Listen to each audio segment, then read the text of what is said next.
What's going on, Colts Nation?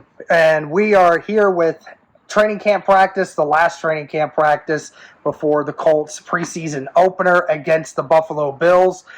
Took a while to be able to find a spot to record here, Cody. A lot of things not going our way today, as it was for all the other fans that were trying to get into here today. But nevertheless, practice went on today, and needless to say, there wasn't a ton to get excited about for the offense, especially with the quarterbacks. Yeah, both quarterbacks struggled today, especially Richardson. You know, he ran back with the ones after being with the twos a couple days ago, and was not great today. I believe it was 5 of 12 on the 11-on-11s. He did have a nice pass to Michael Pittman. He looked better in the 7-on-7s.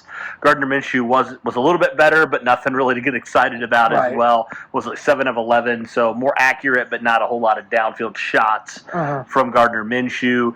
Jonathan Taylor was not at practice again. Again, he's rehabbing offside. He has an excused absence, that sort of thing. But yeah, so that was some of the news. Obviously, Anthony Richardson being named the starter, according to head coach Shane Steichen. So that's definitely good that the Colts now revealed that, kind of who that guy will be. You know, he said about a quarter or so, depending on, different starters, different players. So some guys may play longer than a quarter. It'll really depend on the situation and the player. I would tend to think guys like Anthony Richardson who need experience might get a little bit more. But again, a quarter at the minimum for some of these starters, kind of getting them a feel for these guys. I would think a lot of the young guys would get maybe a little bit more time. Guys like him, Josh Downs, Nick Cross, some of those type of guys that are younger, rookie, second-year guys would get a little bit more against the Buffalo Bills. The Colts travel there tomorrow, so this is the last practice, like you said, before they travel to Buffalo for week number 1 of the preseason.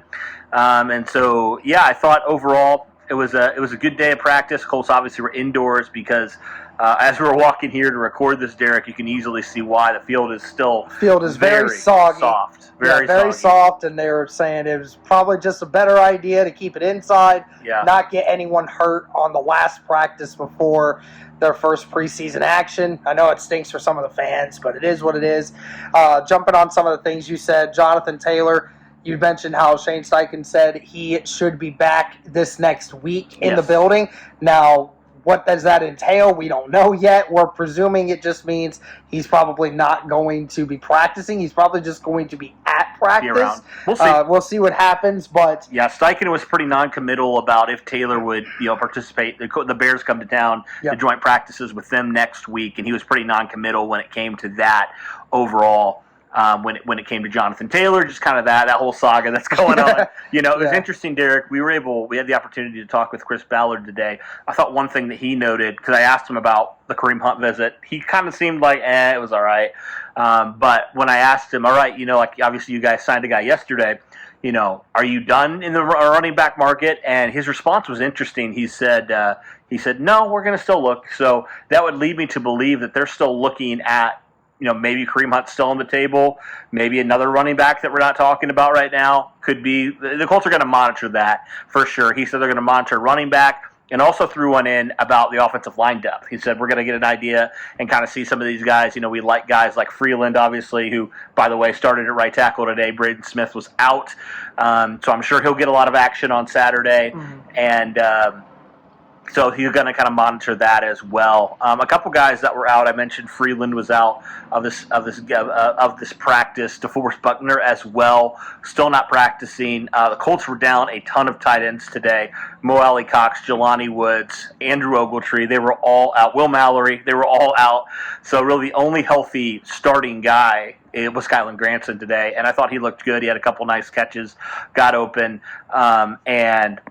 Yeah, overall, also Deion Jackson was not practicing as well, so Evan Hall got a lot of the first team run today, for sure. And and I asked Chris Ballard about Evan Hall, and he said we think he's going to be a really, really good player for us. So they obviously feel really highly about him to this point. Not signing Kareem Hunt at this point. So remember they offered him a deal. Right. He just chose not to accept it because he's thinking that there might be other options on the table. Yep. Going back to the practice, though, I thought 3 other players that really stood out today. Wide receiver Josh Downs.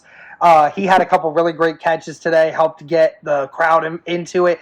He has definitely been a spark for this offense. He was running with the twos for the majority of today, but everything that was thrown his way, he was catching. Darrell Baker, another great performance by him at camp today. Yep. Tony Brown had a couple of really good ones before he went down with an injury. Did walk off on his own power. Not 100% sure on how bad it is, but he did walk off with the trainers. Overall, the cornerbacks were very physical today. It was very difficult for some of these wide receivers to get open, so a bunch of really good ones from that, if you want to take away from it. Yeah. You did mention the talk we had with Ballard. We did get the chance to talk with him a little bit more, about a couple other things. We talked to him about Anthony Richardson. He said that he thinks he is getting better by the week. He just needs more experience. The accuracy is going to get better. It has gotten better, honestly, he thinks, from when he started to where he's at now. He just needs more time. And I think the one thing that everyone wants to know, and that's the offensive line this year. How's the offensive line going to look? Had a lot of praise and a lot more confidence in this offensive line group this year versus last year. Even last year, last year he had confidence going into camp, but I think even then refused to talk about them for a long time because we knew the crapshoot that was. Yeah. But he said that Will Fries has really had a great camp. Even talking with Lawrence after practice today, he said that he noticed Will Fries was actually thumping some guys out there today. So that's really nice to hear from that front. And that Bernard Ryman is starting to get comfortable. So he thinks from that left tackle position, considering Bernard Ryman will be a lot more comfortable this time around, I think that that's going to be really awesome to be able to see this offensive line get back to form a little bit. Yeah, he mentioned depth a lot, right, which is interesting because I know some people had said, you don't have enough depth on the offensive line. He threw out, you mentioned Will Fries. He threw out Danny Pinter, Emil Ekiyor. Like he said, Emil's going to be a really good player for us. He said, I think Danny's better at the center position. We like him there a little bit better as kind of that backup to Ryan Kelly. And then he also switched and went to the defensive line. We talked a lot about that. We talked especially about, I asked him the question. I said, man, it's got to be a big year for, Kwity Paye and Dio Adangwa. He said, no doubt. He's like, no doubt. We got to see. He mentioned he thinks Kwity. He compared him to Brandon Graham, which I thought was interesting.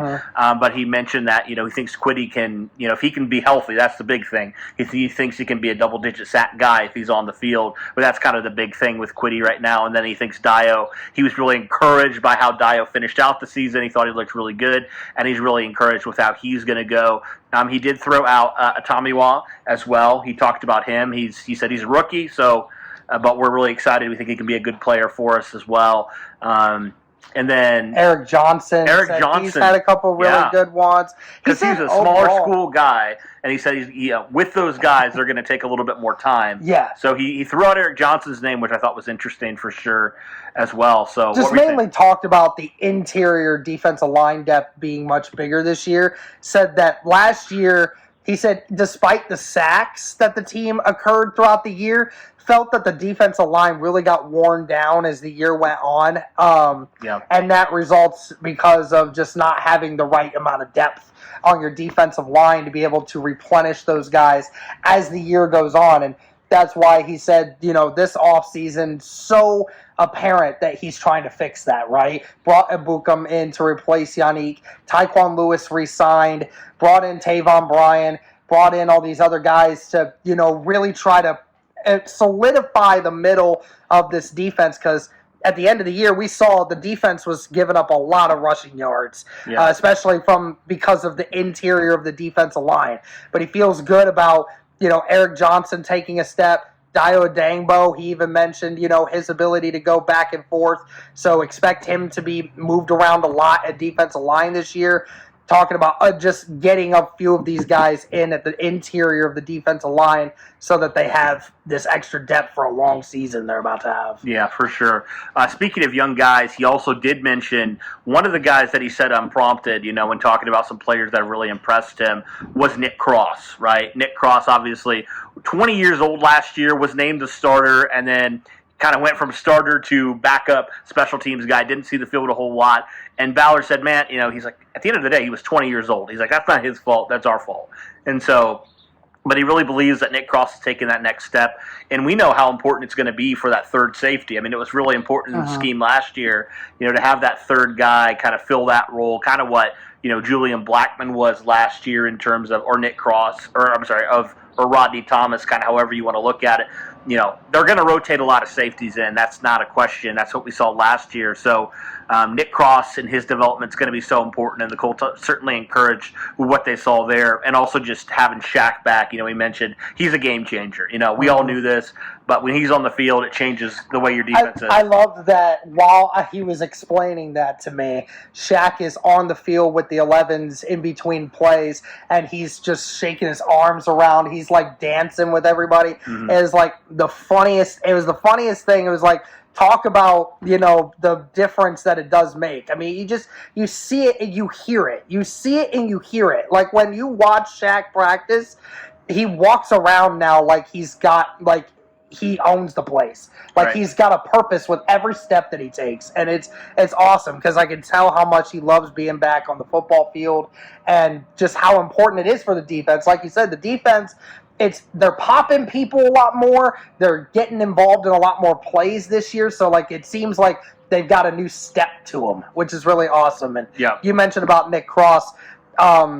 If anyone remembers the Gus Bradley presser that happened a few weeks ago, he praised Nick Cross's work ethic, and that was what separates this year from last year. It was last year, he was a kid coming in with raw talent. He just didn't have what it took to prepare for those games right there and then. And that's why he lost his edge, and that's why he lost his spot on that roster. But they've talked about why he's impressing them because he's prepared a lot more this year. He's a lot more in-depth on what's going on, so that now he's actually making those plays in order to be able to be a contributing safety now. Yep, for sure.